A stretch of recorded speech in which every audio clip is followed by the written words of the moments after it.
Hello students, I Rakesh Chauhan welcome you all in the e-learning classes of physics, and today in this video we are going to discuss about the very important topic transformer. So the first question comes in our mind is what is transformer and where it is used.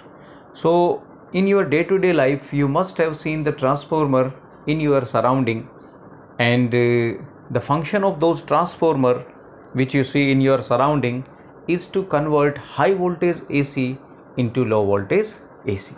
As you know that the power which is coming at your home is 230 volt or 220 volt, but the power which is being transmitted from the powerhouse to your town is actually at high voltage, that is we can say at 11 kV, 11,000 volt, or maybe 22,000 volt and so on.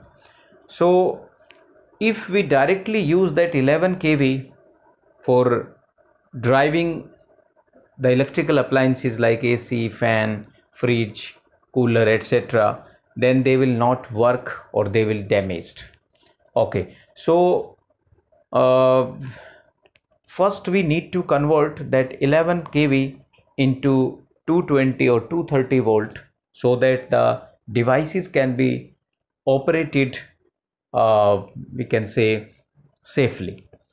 So to convert the high voltage AC into low voltage AC, we use a step down transformer. So the transformer which you see in your surrounding are step down transformer.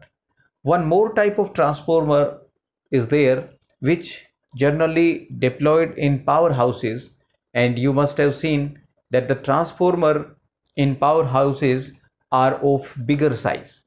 So the function of those transformer are to convert low voltage AC into high voltage AC so that the AC can be transferred from the powerhouse to your town at low power losses. We will also discuss that how the power losses can be minimized using high voltage AC.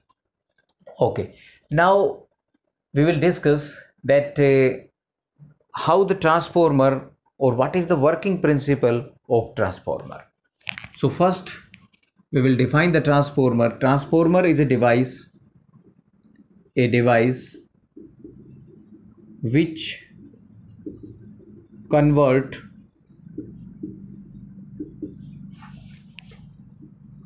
high voltage AC into low voltage AC, or vice versa.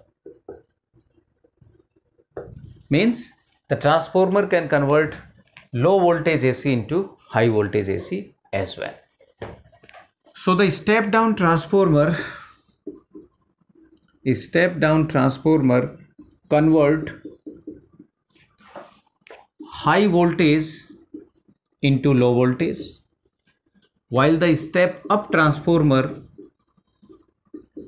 convert low voltage into high voltage. So it is up to us that where we want to use that transformer. If we want to convert high voltage into low voltage, then we have to use step down, otherwise we have to use step up transformer.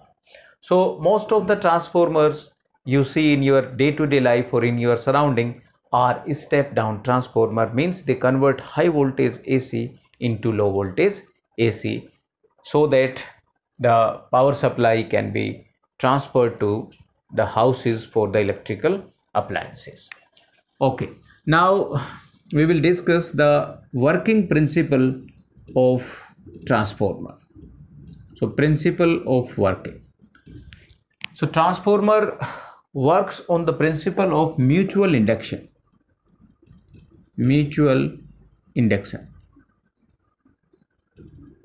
So you must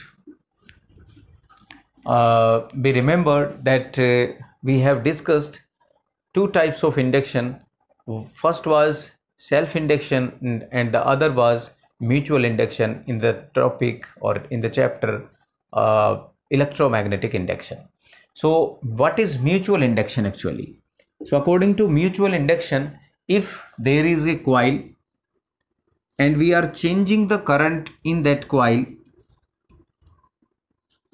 then in the nearby coil current is induced.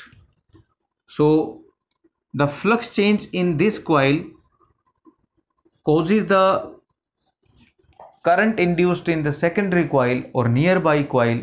This phenomena is known as mutual induction.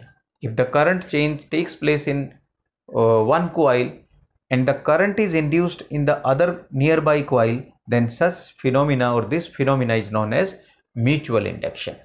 Okay, so means in transformer there must be two coils. So we will be discussing it. There are two coils in every transformer, coil 1 and coil 2. So we will discuss it later while we will be having its construction. Okay, so the principle of working is mutual induction. So in exam you have to define that mutual induction if this question comes. Okay, now let us discuss the construction of transformer. So the transformer consists of mainly three parts. First one is laminated core. Laminated core, as you can see from the diagram, this is insulated laminated core, which may be made of soft iron or Alnico. We will be discussing it when we will be discussing the losses of transformer, why we use soft iron or Alnico alloy to make the core of transformer. Okay, next part is primary coil. Primary coil, and the third part is secondary coil. Now let us discuss one by one the uses or the function of each part. So the laminated core, the function of laminated core is to link the magnetic flux change in primary coil to the secondary coil. In transformer, both these coils, primary coil and secondary coil, both are isolated to each other. There is no physical contact of coil 1 to the coil 2. Okay, so how they are connected? So they are connected through this laminated core, we can say.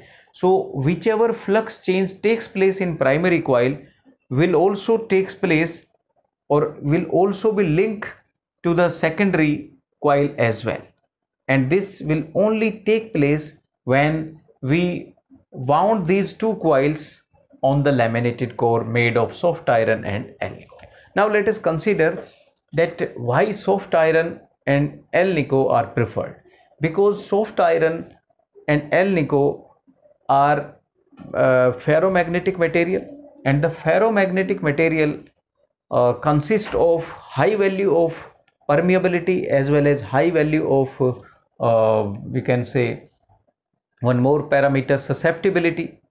So as the soft iron and Alnico are having more permeability and more susceptibility, means they will attract the magnetic flux more and more. We have also considered that the properties of paramagnetic material, diamagnetic material and ferromagnetic material, and out of those ferromagnetic material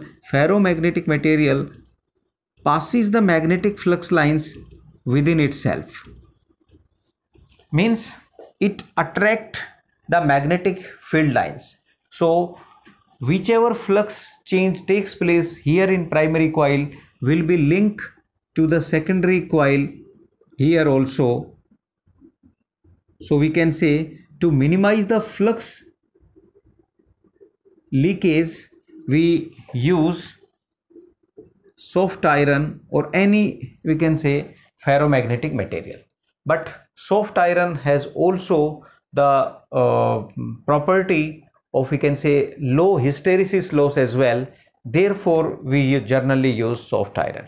Okay, this Alnico also consists of the property of soft iron, and one more property is the area of the hysteresis loop of for the material Alnico is lowest, means the power losses are also less as compared to soft iron. Therefore, this alloy is normally used. So you can use soft iron as well as Alnico, but normally Alnico is preferred over soft iron. Okay, now let us discuss the function of primary coil. So the primary coil, whichever may be the primary or secondary, but we will say the primary coil will the coil at which the input is applied. So the power supply is applied here, so this will become primary coil, and the output is taken from this coil, so this would become secondary coil. So as per the condition of input and output, we generally use the term primary and secondary, although these two coils will be consist of different number of turns.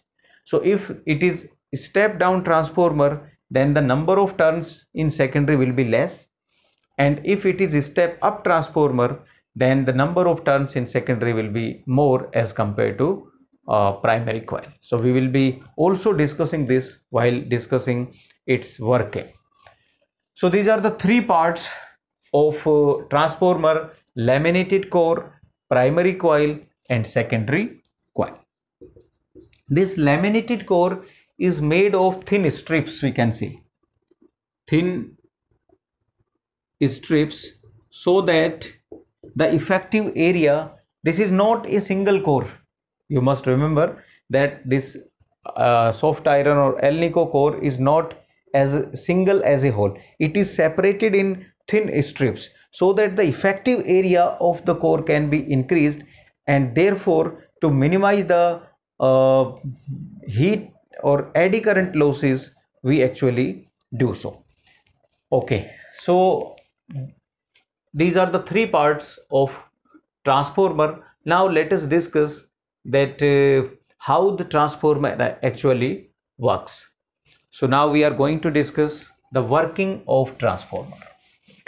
So as you all know that transformer works on the principle of mutual induction. So therefore we can apply Faraday's laws here. Okay, and what is Faraday law? So you will say the EMF induced is directly proportional to the rate of change of magnetic flux. Okay, so we will use this Faraday law to calculate the induced EMF. So if I apply the Faraday law in the primary coil or for the primary coil, so what can be written for the primary coil?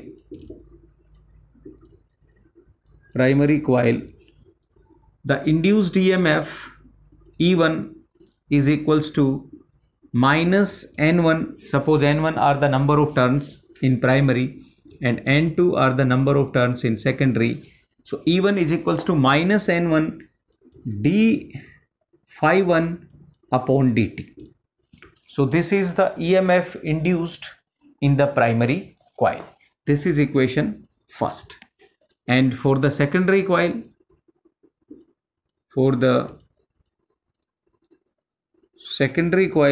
if I use Faraday law, E2, or we have denoted this E1 as EP. EP stands for primary, the EMF in primary. So in place of E1 I am putting EP, and in place of E2 I am putting ES, EMF induced in second, is equals to minus N2 d phi 2 upon dt. So using Faraday law we can write down the expression of EP and ES here. So if I divide these two equations, dividing equation first by equation second, so EP upon ES is equals to minus N1 d phi 1 upon dt divided by minus N2 d phi 2 upon dt. So it will become minus minus plus N1 upon N2, and this d phi 1 upon dt will also be cancelled out by d phi 2 upon dt, because we generally consider an ideal transformer, and in ideal transformer there is no flux leakage. So if there is no flux leakage, we can assume that the flux change in primary is exactly same as the flux change in secondary. And as was the function of this laminated core also, that the function of this laminated core is to link the flux change occurs in primary with the flux change in secondary. So therefore d phi 1 upon dt and d phi 2 upon dt will be same, and therefore they will cancel out each other. So from here I can write down Es upon Ep is equals to N2 upon N1. N2 upon N1. And this ratio N2 upon N1 is also denoted by K, which is transformation ratio. This is also sometimes known as transformation ratio. Transformation ratio. So what is transformation ratio? You will say the ratio of number of turns in secondary to the number of turns in primary is known as transformation ratio. With the help of this K, we can find out the condition for step up and step down transformer.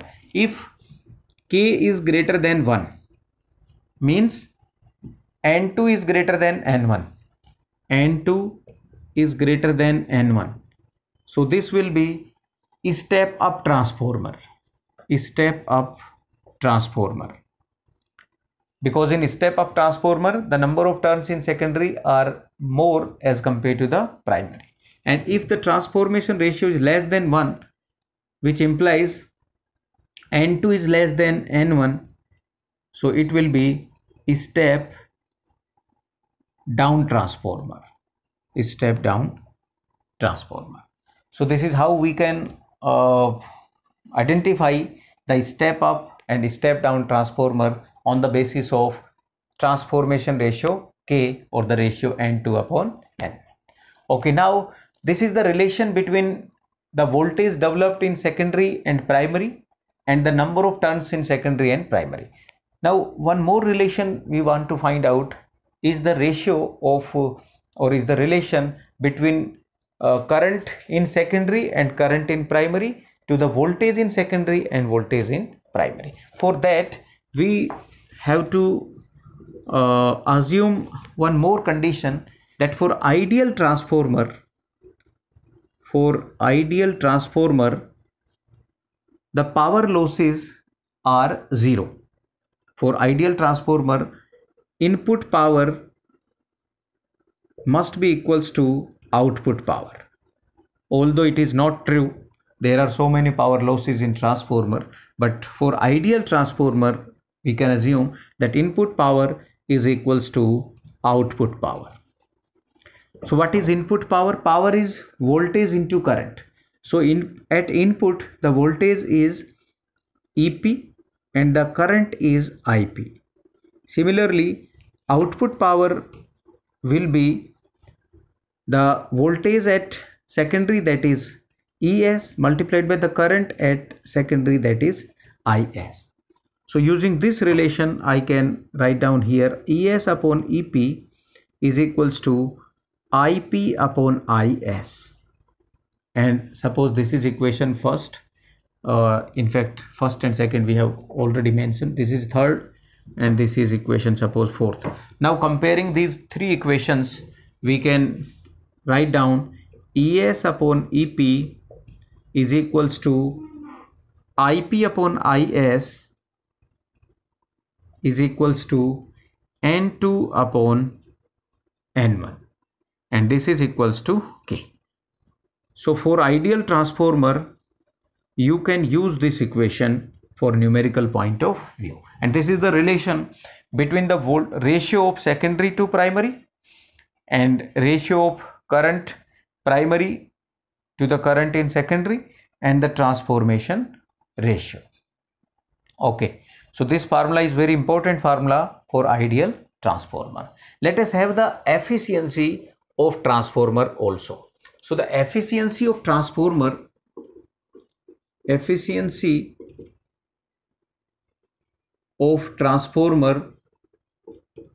which is denoted by neta. It is actually the ratio of output power to the input power.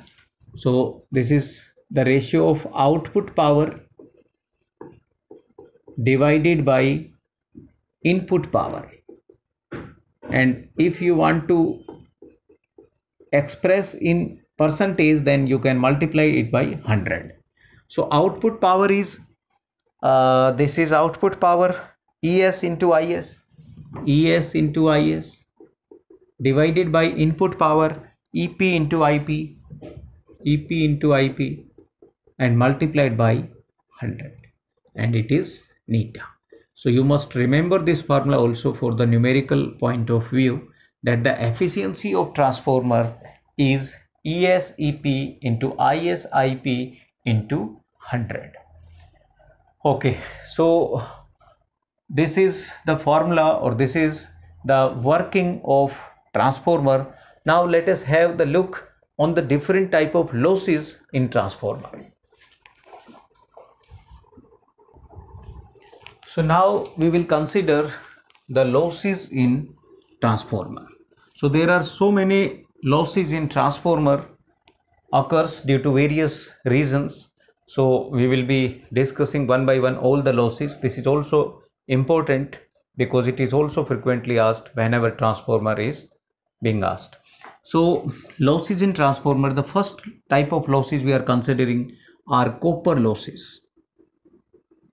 Copper losses, which are also known as ohmic losses. Ohmic losses.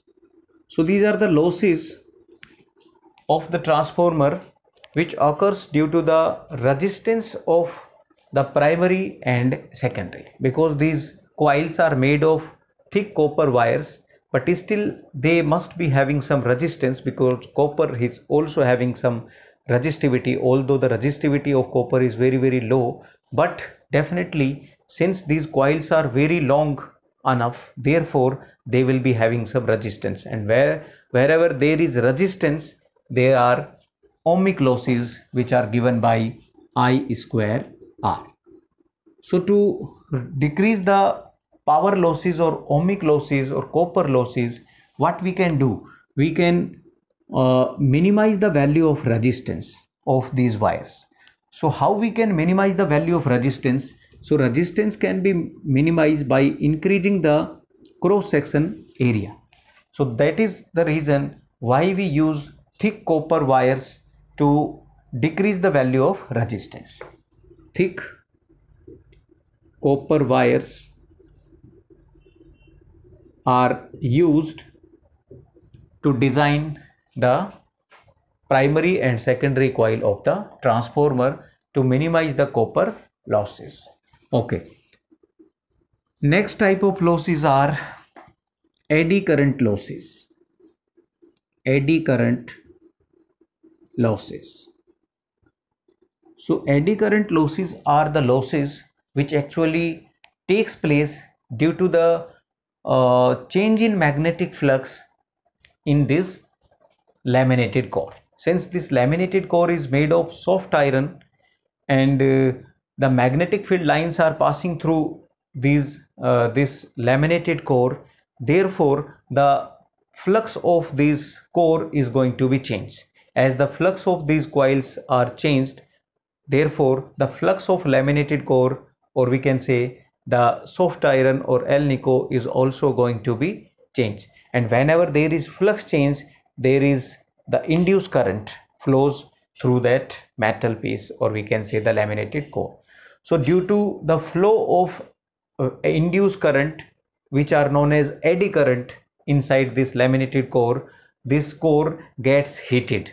So such type of losses are known as eddy current losses. So to minimize the value of eddy current, we generally use such type of E-shape strips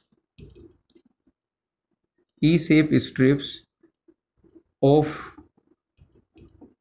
these laminated core. Such type of strips we generally deploy. What is the importance, or we can say use or advantage of using such type of laminated core, E-strips laminated core? or we use this type of laminated core. So you will say in such type of laminated core which are known as E-shaped laminated core, the eddy current will be cancelled out. How? Suppose the eddy current, direction of eddy current is clockwise. Here also clockwise. Here also clockwise. So you can say that the direction here at the lower end and the upper end will cancel out because these are in opposite direction. So the effect of this eddy current will be cancelled out by this. This eddy current will be cancelled out by this. This eddy current will be cancelled out by this. This eddy current will be cancelled out by this. So we can say we cannot reduce the eddy current to zero, but we can minimize the eddy current by using E-shaped strips. So use of E-shaped is laminated core. We can say laminated core to minimize the effect of eddy current. So this point you must remember, it is this because this is also frequently being asked. Third type of loss is hysteresis loss. Hysteresis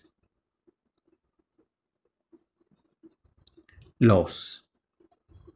So these hysteresis losses we have also considered, or hysteresis loop we have studied in chapter magnetism and matter, chapter we can say 5. So you must be remember that what is hysteresis losses and how they can be minimized. So these are the losses which occur due to frequently magnetization and demagnetization of the iron core. So basically there are so many types of losses occur in laminated core, but still we use this laminated core so that the maximum flux can be linked from primary to secondary.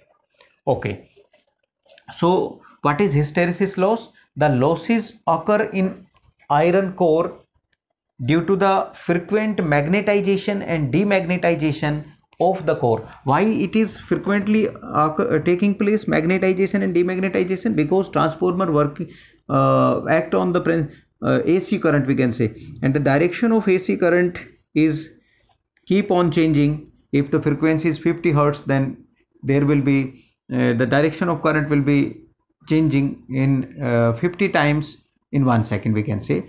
So this is positive half cycle, this is negative half cycle, this is once again positive half cycle, and this is negative half cycle. So when during positive half cycle, suppose the iron core get magnetized, so definitely in negative half cycle the same iron core will be going to be magnetized in opposite direction, that we can say demagnetization. Once again magnetization, once again demagnetization, and since the frequency is so high, therefore it is keep on changing at a high rate. So the frequent magnetization and demagnetization results into hysteresis losses, or we can say this iron core slowly or gradually loses its magnetic properties due to these hysteresis losses. So to minimize the hysteresis losses, we actually select such type of material in which these losses are minimum, and that is the reason why we use the iron Alnico over soft iron, because this Alnico alloy, which consists of aluminium, nickel and cobalt, is having the lowest hysteresis loop area, and the hysteresis losses depends on the area of the hysteresis loop. So I hope you now get your answer that why we use Alnico in making the core of transformer. And the last loss we are going to discuss is flux leakage losses. Flux leakage losses. So as the name suggests, these are the losses which takes place due to the leakage of flux. So as you all know that why we are using laminated core, so that maximum flux can be linked from primary to the secondary, but still this is not the ideal case. Some of the magnetic flux actually leaks from primary to the secondary, we can say the rate of change of magnetic flux in secondary is not exactly same as that of the change in primary. So some of the flux actually, or we can say practically, leaks, and the losses due to those flux leakage is known as flux leakage losses. So how they can be minimized? So they can be minimized by winding the primary and secondary on the same link. So suppose we wound the primary coil and as well as secondary coil one over another, then we can say the maximum flux, or we can say we can minimize the flux leakage losses. So this is how we can minimize the flux leakage losses by wounding the primary and secondary both on the same limb of the transformer. Here we have discussed, or we have mentioned, that primary is wound on this limb and the secondary is wound on this limb. But if both coils are wound on each other, then we can minimize the flux leakage losses. So this is how we can consider the losses in transformer. So I hope this lecture is going to be very beneficial in understanding the concept of transformer. If you are having any doubt, you can mention in the comment. Thank you very much for watching the video.